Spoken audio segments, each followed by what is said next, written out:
بعد سنين من التضليل، بعد سنين من التزييف الإعلامي وتغيير الحقائق، بعد سنين من تحريض الجماهير المصرية الغير أهلوية على النادي الأهلي، بعد سنين من تزييف الحقائق وتضليل الحقائق واستنكار مجهود النادي الأهلي ومجلس إدارة النادي الأهلي والتقليل من الإنجازات الرياضية اللي بيعملها النادي الأهلي ومجلس إدارته.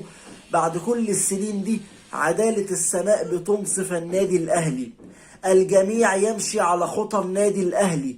بعد سنين الإعلام عيش الجماهير الغير أهلوية في وهم اسمه الأهلي بياخد البطولات بالحكام وأبو سنيدة وشلة الجونة. بعد سنين من الغلط في كيان النادي الأهلي وفي مجلس إدارة النادي الأهلي ونكران مجهودات مجلس إدارة النادي الأهلي والتقليل من البطولات اللي بياخدها والإنجازات الكروية العالمية اللي بيعملها النادي الأهلي المصري، عدالة السماء بتنزل وبتعلن وبتنصف النادي الأهلي.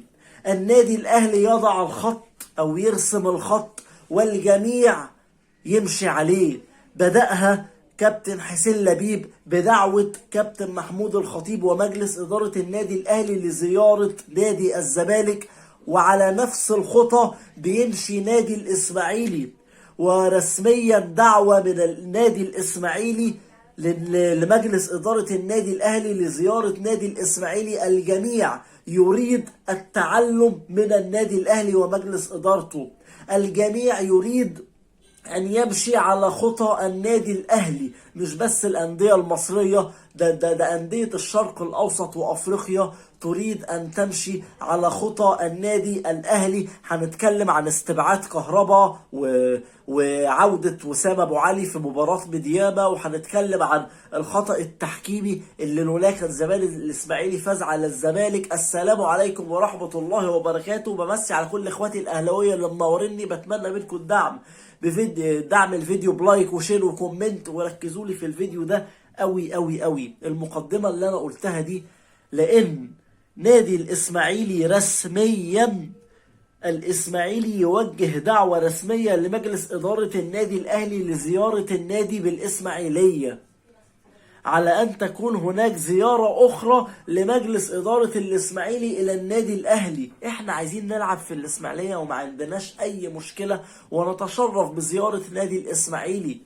كده الإسماعيلي هيرجع زي ما الزمالك رجع، حتى لو ما رجعش في الكورة لسه خطوة خطوة. ما هو النادي مش هيبقى واقع وفجأة هيقوم، لازم يعدل البنية التحتية، لازم يعدل طريقة التفكير، لازم يعدل طريقة التخطيط، لازم يعرف مين خصمه ومين حبيبه ومين زميله ومين عدوه، علشان يعرف ازاي يتعامل ويتأقلم على وضع الكرة في مصر.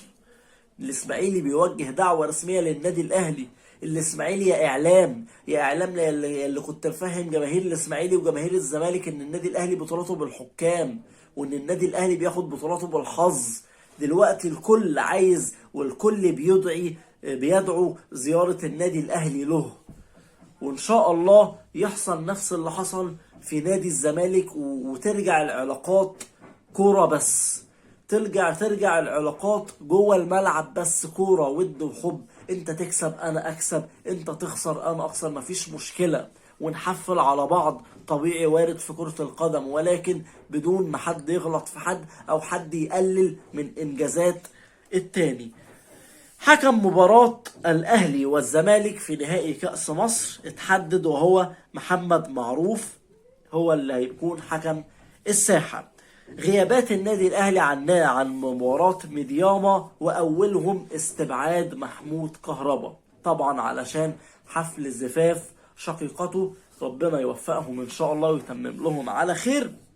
ولكن اكيد كهربا عمل في الميعاد دوت، لان اكيد اللعيبه دي حافظه الماتشات والتوقيت والدنيا، فاكيد كهربا كان بالنسبه له ان في وقت زي ده الاهلي هيكون ضامن الصعود سكه ودغري، لان المجموعه اسهل مجموعه في تاريخ دوري ابطال افريقيا لعب فيها النادي الاهلي، ولكن الظروف ما مشيتش على المتوقع ان فعلا في مباراه ميدياما دي ان يكون النادي الاهلي لو في حالته الطبيعيه وعدم اهدار الفرص والقصص دي كلها، كان الاهلي زمانه حاسم الصعود. فعشان كده كهربا عمل الفرح في التوقيت ده عادي، ان هو هيستأذن وخلاص الاهلي حسم الصعود وكده كده. لما بتحسم الصعود بتريح لعيبه، فما كانش هيبقى في اي مشكله. لكن دلوقتي اكيد في مشكله. لكن الحمد لله عندنا وسام ابو علي عاد من الاصابه، وباذن الله وبنسبه كبيره هو اللي هيقود هجوم النادي الاهلي. لكن قرصة ودن بس الكهرباء، خلي بالك من الحاجات دي. لازم تعرف مواعيدك ودنيتك وماتشاتك، وما تضمنش.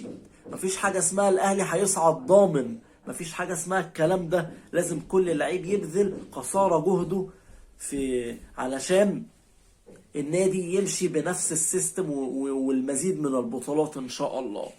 ربنا يسهل للنادي الاهلي باذن الله. قائمه المستبعدين: محمود كهربا طبعا عارفين السبب، احمد عبد القادر اسباب فنيه، محمد الشناوي طبعا بيتأهل من الإصابة، محمود الزنفولي لأنه مش في القائمة الإفريقية، عمر كمان نفس الكلام، محمد كريستو برضو مصاب، أحمد نبيل كوكا مصاب، اليو ديانج مصاب، مروان عطية علشان تراكم الإنذارات، وخالد عبد الفتاح مصاب. مستشفى النادي الأهلي. كل التوفيق للنادي الأهلي. مباراة هامة جدا جدا، أقل ما فيها ناخد نقطة. أما قائمة النادي الأهلي اللي هتخوض المباراة: مباراة ميدياما، مصطفى شوبير في حراسة المرمى، مصطفى مخلوف، حمزة علاء حراس مرمى، خط الدفاع: علي معلول، كريم الدبيس، محمد هاني، محمد عبد المنعم، ياسر إبراهيم، رامي ربيعة. خط الوسط: أكرم توفيق، إمام عاشور، عمرو السولية، محمد مجدي قفشة، حسين الشحات، رضا سليم، كريم فؤاد، بيرسيتاو، كريم ندفد، مصطفى أبو الخير، طاهر محمد طاهر. وخط الهجوم: أنطوني موديست ووسام أبو علي. كل التوفيق إن شاء الله للنادي الأهلي. مباراة مهمة جدا جدا، أقل ما فيها ناخد نقطة كده، يبقى بإذن الله ممكن بنسبة كبيرة نصعد أول كمان. ربنا يسهل إن شاء الله. نتكلم على الحالة التحكيمية الوحيدة في مباراة الزمالك والإسماعيلي، اللي كادت أن تعطي الإسماعيلي 3 نقاط، لكن الحكم كان له رأي آخر. دي ضربة الجزاء. سمير عثمان الخبير التحكيمي بيقول لك: هناك ضربة جزاء صحيحة للإسماعيلي لم تحتسب ضد الزمالك، كان يجب أن يتدخل حكم الفيديو. الغريبة أن حكم الفيديو أصلا ما استدعاش حكم الساحة، واللقطة عدت بمنتهى الغرابة، مع أنها ضربة جزاء واضحة وضوح الشمس، واتحسبت على النادي الأهلي قبل كده على فكرة في مباراة الأهلي والزمالك في الكاس. ولكن الأخطاء واردة، الأخطاء ليا وعليا، ليك وعليك، ولكن تقنية الفيديو المفروض كانت على الأقل تتدخل، لأن الإسماعيلي كان في أمس الحاجة ل3 نقط زي دول. وانتهت حلقتنا النهاردة. بتمنى من كل إخواتي الأهلاوية دعم الفيديو بلايك وشير وكومنت. سلام.